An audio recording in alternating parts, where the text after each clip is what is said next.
When you look at the war in Ukraine, the dominant narrative we hear in the West is, pretty clear. It's an unprovoked invasion. Exactly.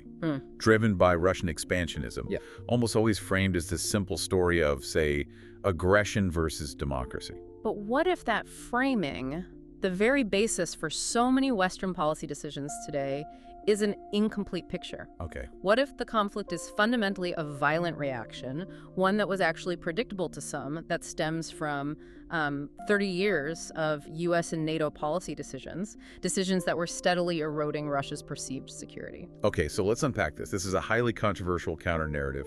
We've been doing a deep dive into sources that present this alternative view, and we're drawing a lot from Benjamin Abelow's work, How the West Brought War to Ukraine. And the central thesis here is it's pretty jarring. It is. It's that U.S. and NATO policy, starting right after the Cold War, created this untenable security situation for Russia, one that led sort of inevitably to the crisis and now risks, nuclear catastrophe. And we have to talk about the shift in stated goals. Right. Yeah, that's critical. Initially, Western involvement was framed as, limited aid, just helping Ukraine defend itself. But that's hardened now into something far more strategic and I'd say aggressive. The objective now is to degrade Russia's capacity to fight another war. And here's where the source pinpoints this really disturbing conflict of interest. A true humanitarian effort, it would aim for a rapid ceasefire, right? For peace, to limit the death and destruction. Of course. But this new strategic goal of crippling Russia, it requires the exact opposite. A prolonged war. A prolonged war of maximum destruction. A war designed to bleed Russia dry, and the source argues, really, regardless of the cost to Ukraine. Exactly. And the source brings up this darkly ironic quote. I think it was from Chas Freeman. Former Assistant Secretary of Defense. Right. And he summarized this policy contradiction perfectly. He said, "We will fight to the last Ukrainian for Ukrainian independence." It just highlights this moral calculation that's embedded in the strategic shift. The duration and the destructiveness of the war, they become tools. Tools to weaken Moscow, not obstacles to overcome for peace. So our mission for you today is clear. We are going to systematically examine this 30-year history of specific Western provocations that are detailed in this material. And we're going to assess the source's central claim that this long-term history, and not just a sudden burst of Russian expansionism, is the real underlying cause of the war you're seeing today. To get to the foundation of this distrust, we have to go back to 1990. The Soviet Union is dissolving. Right, and Western leaders need Moscow's blessing for German reunification. And to keep that unified Germany inside of NATO. So to get that deal, the source describes this cascade of assurances given to Soviet leaders, Gorbachev included. Assurances about what, specifically? Promising that NATO would absolutely not expand 1 inch eastward. Now, proponents of expansion always point out, correctly, that these were not formalized in a binding treaty. That's the legal defense, yeah. Sure. But the source really emphasizes the betrayal that Russia perceived. The feeling of it. Exactly. I mean, archival research suggests that, the Russian narrative is basically exactly what happened. And that violation of those promises, that's what laid this deep foundation of distrust right from the start. And the expansion started pretty quickly, didn't it? Oh, yeah. Fundamentally violating that initial trust. The first wave hits in 1999, bringing in Poland. And the source points out this isn't just about geography, it's about including historically hostile members right up to their border. Then, in 2004, you get the Baltic states, including Estonia, which directly borders Russia. At this point, NATO has moved nearly 1,000 miles eastward. So the buffer is gone. The buffer's gone. But the existential red line, according to this material, that was formally crossed 4 years later, in 2008. The Bucharest Memorandum. That's the one. NATO declares its definite intent to admit both Ukraine and Georgia. And you have to appreciate the geography here. Ukraine has a massive 1,200-mile land border with Russia. And that border is only, 400 miles from Moscow? Just 400 miles. That proximity, it transforms Ukraine from a buffer state into what Russia would see as a frontline military base. And we know exactly how senior American officials saw this at the time. There was a confidential cable from the U.S. ambassador to Russia, William Burns. Who is now, critically, the CIA director. Right, and the title of that cable was just incredibly blunt. Niet means niet. Russia's NATO enlargement red lines. He was warning Washington that Russia saw this as a threat so profound it risked unpredictable and uncontrolled consequences. That was his exact phrase. And just 4 months later, the source says, we saw that reaction. the 2008 Russo-Georgian War.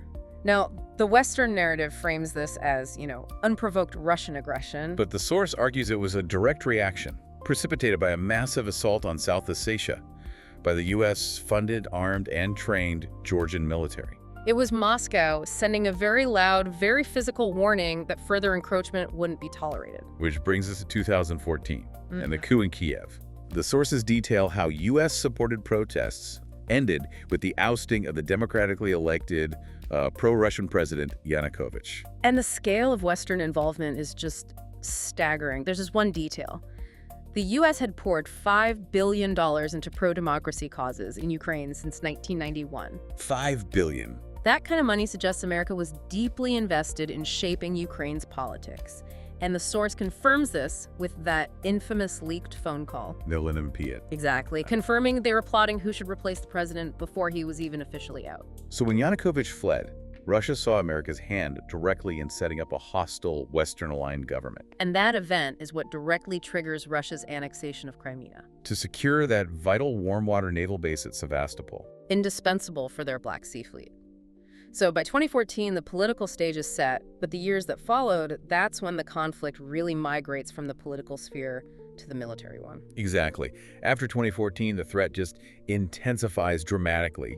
Even without formal NATO membership, the West starts pouring massive amounts of military aid into Ukraine. Over $4 billion since 2014 alone. All with the explicit goal of achieving interoperability with NATO. Can you just quickly define interoperability for our listeners? What does that mean in practice? It's basically military integration without the treaty. It means making Ukraine's command, its logistics, its weapon systems, all of it seamlessly compatible with NATO's. So you're making Ukraine a de facto military partner. You're treating it as a NATO asset right on Russia's border, regardless of its formal membership status. And this military integration was happening as the U.S. started dismantling the legal guardrails of nuclear arms control. A huge geopolitical shift. First, the U.S. unilaterally pulls out of the 2001 Anti-Ballistic Missile Treaty, the ABM Treaty. And then, even more critically, the Intermediate Range Nuclear Forces Treaty, the INF, in 2019. And this INF treaty withdrawal is such a critical piece of this puzzle. It was signed back in 1987, and it banned all ground-launched missiles with ranges between 500 and 5,500 kilometers. So it removed the threat of medium-range nukes hitting Moscow or European capitals with basically no warning. Exactly. When the U.S. withdrew, it opened the door for a very specific and, according to the source, a highly alarming threat. And that threat is the deployment of those Mark 41 Aegis missile launchers. Right. In Romania, with more planned for Poland. Now, the official U.S. line is that these are purely defensive. To shoot down incoming threats. But the hardware itself creates the problem. These Mark 41 launchers are dual purpose. They can easily fire offensive, nuclear-tipped Tomahawk cruise missiles. Which have a range of 1,500 miles. So from there, they could hit Moscow in, 10 minutes? Roughly 10 minutes. This forces a really dangerous strategic calculation for Russian military planners, doesn't it? Mm-hmm. They're being asked to trust U.S. intentions. That the launchers are only defensive. Even while the physical hardware has a first strike, nuclear capability sitting right on their border. That's precisely the source's point. No military planner can risk their national security on the stated intentions of an adversary when they can see the clear offensive capability right there. It created an intolerable situation. And then the military exercises started getting more aggressive. Yeah. In 2021, NATO conducted live-fire rocket training in Estonia, just 70 miles from the Russian border. And they were simulating attacks on targets inside Russia. It all built to this boiling point in December 2021. Russia formally demands two things. First, a binding guarantee that Ukraine will never join NATO. And second, the removal of post-1997 military infrastructure from Eastern Europe. Washington's response, delivered by Secretary Blinken, was just an unequivocal no. There will be no change. And that confluence of events, the integration, the treaty withdrawals, the offensive-capable launchers, and the firm diplomatic no, it closed the window for diplomacy. The source argues it basically forced Russia's hand. Yes. The Russian ambassador publicly warned that what NATO was doing in Ukraine was an existential threat for Russia. The material argues that Western policy choices pushed the Russian leadership into a corner where military action became, in their eyes, compelled. So if we shift focus a bit to strategic concepts, the source argues there's this fundamental hypocrisy at play in U.S. policy. It uses this shoe-on-the-other-foot test. Right. For 200 years, the U.S. has enforced the Monroe Doctrine, which basically says no rival great power can set up military shop anywhere in the Western Hemisphere. And the source forces you to consider that.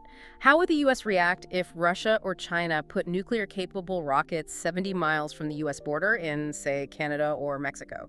There would be immediate military action. We would view it as an existential threat, no question. Of course. Yet the source argues the U.S. acted with blithe disregard for this exact same security principle near Russia's borders. This is why the source really digs into the actual lesson of the Cuban Missile Crisis. Yeah, the common belief is that the U.S. won through sheer brinkmanship.